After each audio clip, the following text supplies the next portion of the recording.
Assalamualaikum and hello to all. We are going to study chapter 3, alkenes, structure of alkenes and nomenclature of alkenes.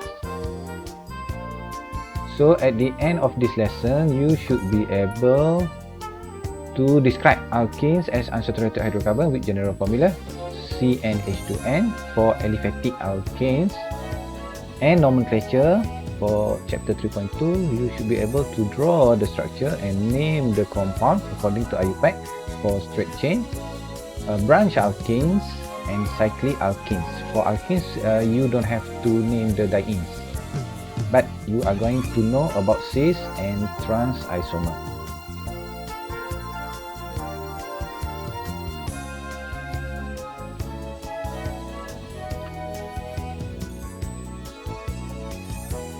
Okay, next, general formula for alkenes is CnH2n.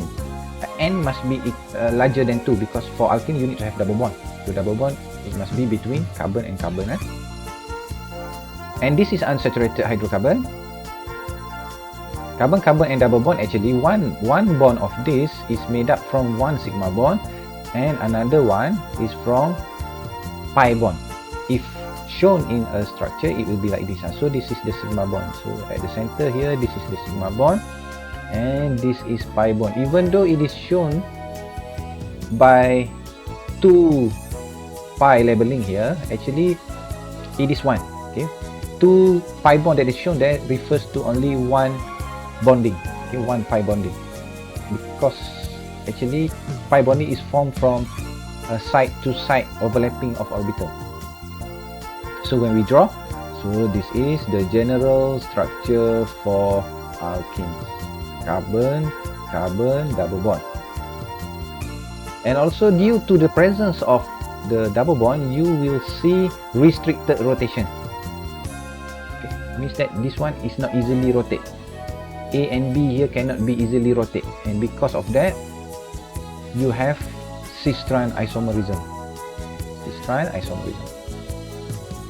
Okay, so let's see cycloalkene. What about cycloalkenes? Cycloalkenes, the general formula is CnH2n plus 2, negative 2, minus 2. It is isomeric to actually alkynes. Alkynes is triple bond. So this is the structure for cyclobutene, which have 4 carbon. And actually it is isomeric to alkyne. Okay, this is alkyne. You can see that there is triple bond. Okay, with the same general formula. And these two, it means that cycloalkenes is isomeric with alkynes. Functional group isomerism.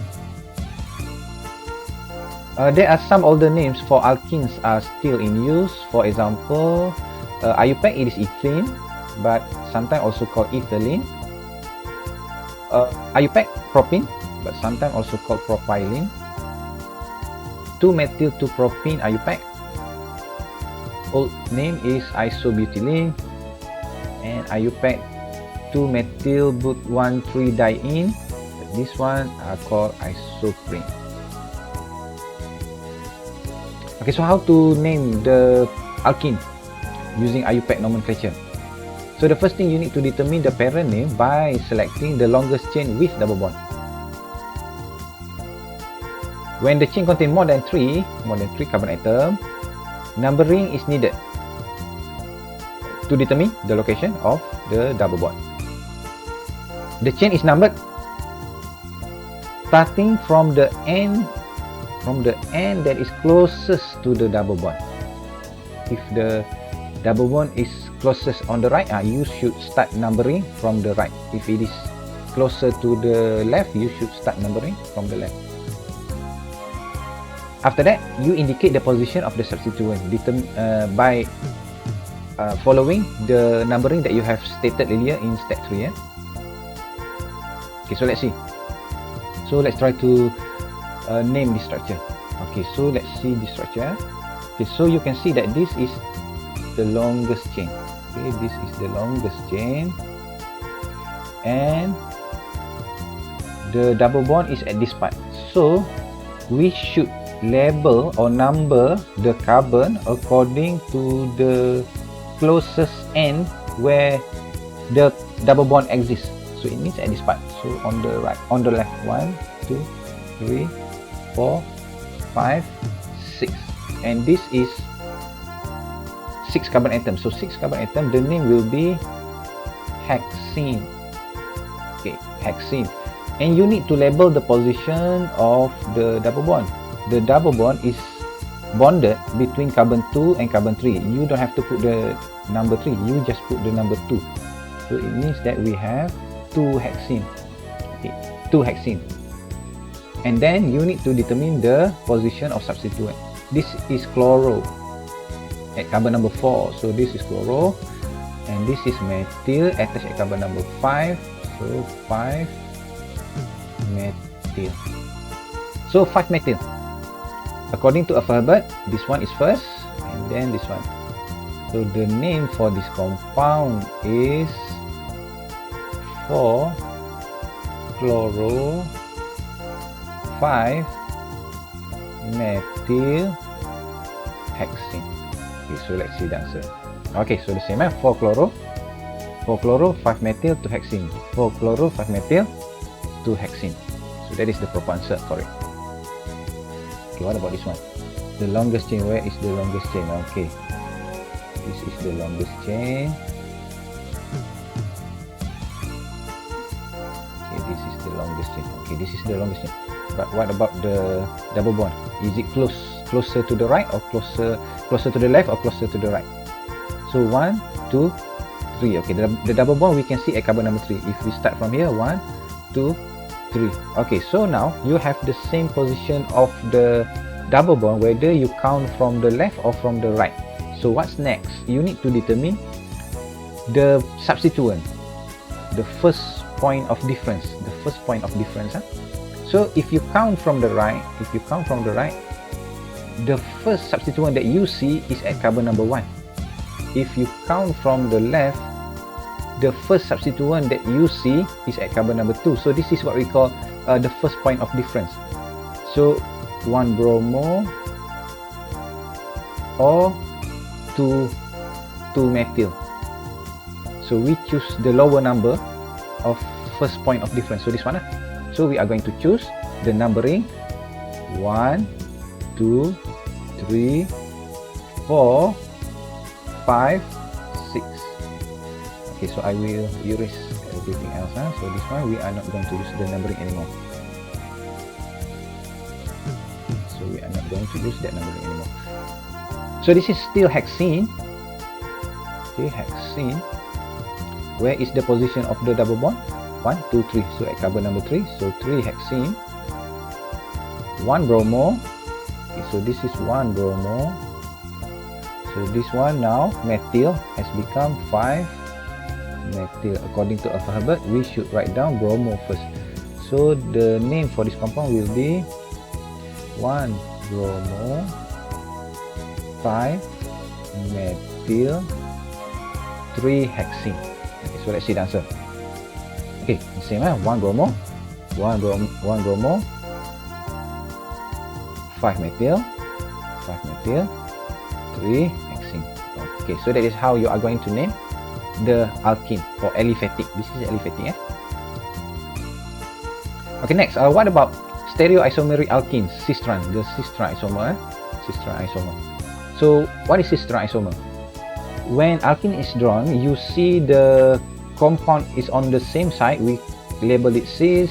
If it is on the opposite side, we label it trans. But how are we going to see this? Okay, let's see these two example.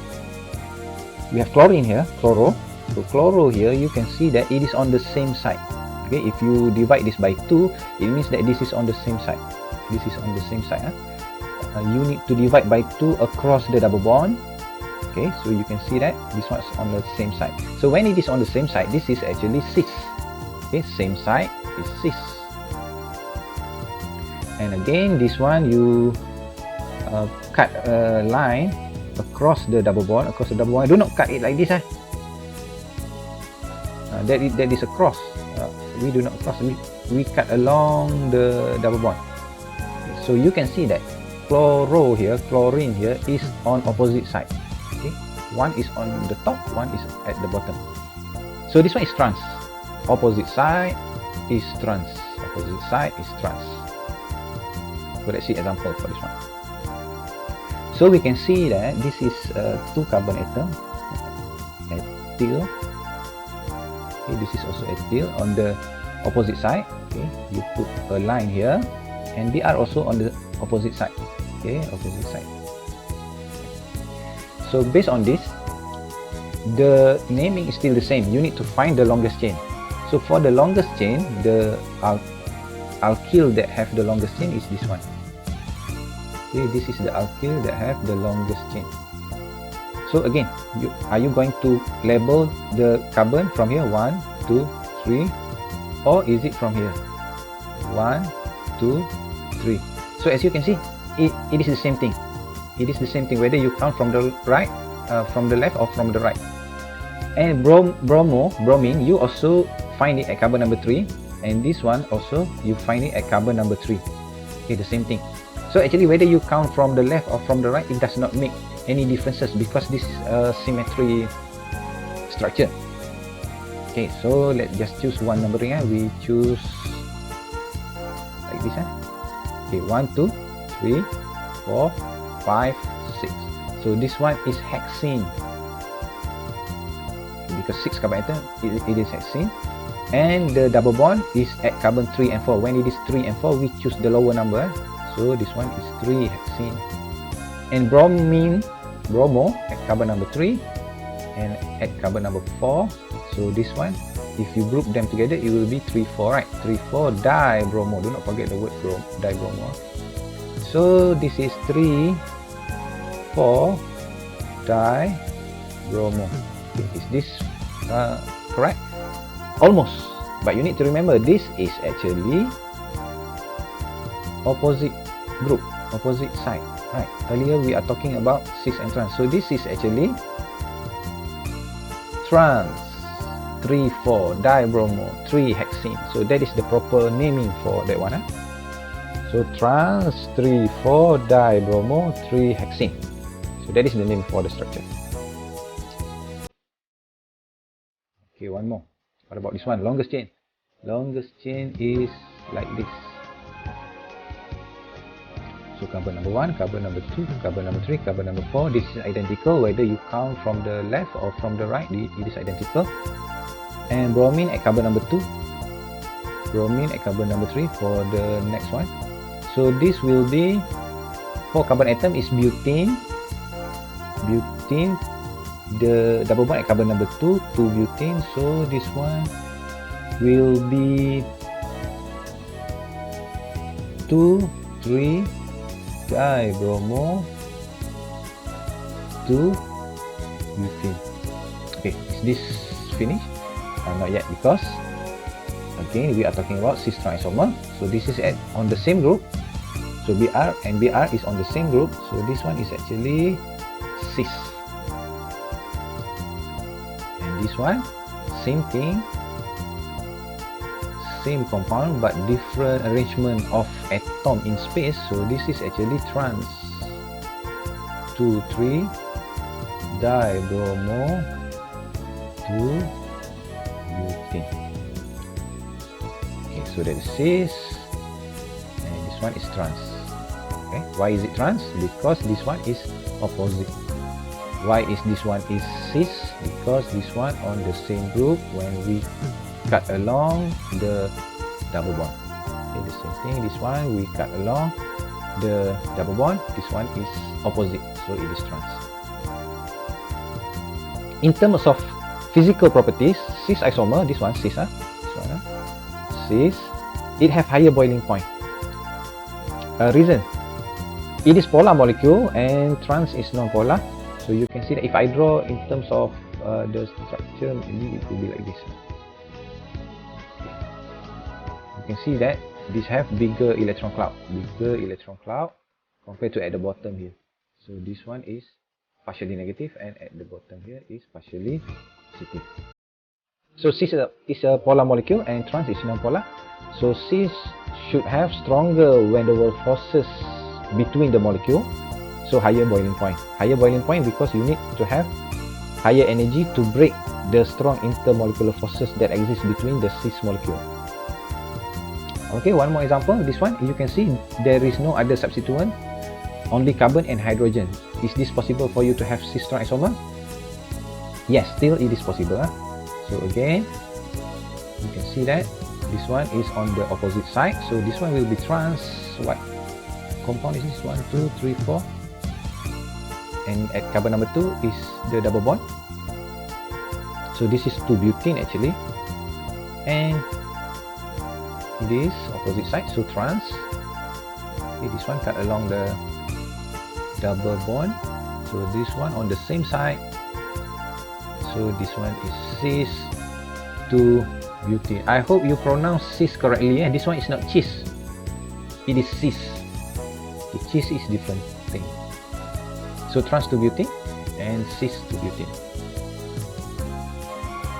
Cis isomer has a higher boiling point. Reason, alkyl group is electron dominating group. So cis is polar. Again, the same discussion. Cis is a polar group and trans is not polar. Cis isomer have stronger van der Waals forces and higher boiling point. Okay, what if you have more than one double bond present? So it will be diene. Okay, diene. Diene referring to 2 double bond. So for example, this one, the same concept. Determine the longest alkyl chain first. The longest chain that contain the double bond. So this one. So are you going to count from the left? 1, 2, or from the right? 1, 2. So it is similar. But you can see that this is chloro. This is chloro and this one is methyl. According to Alpha Herbert, C will be first, right? So better you choose the labeling from the left. Okay, so I delete this one. So 1, 2, 3, 4, 5, 6. And this one is diene. Okay, diene. And the position of the double bond is at carbon number 2 and carbon number 4. Even though it is at carbon number 2 and 3, we choose the lower number, so number 2. And this one 4, 5, right? The double bond is at 4, 5, so we choose the lower number, which is 4. So the parent chain name is 2, 4 hexadiene. So you put the word diene, the hexadiene, referring to there are 2 double bond at position number 2 and position number 4. And chloro is 3 chloro and methyl is 4 methyl.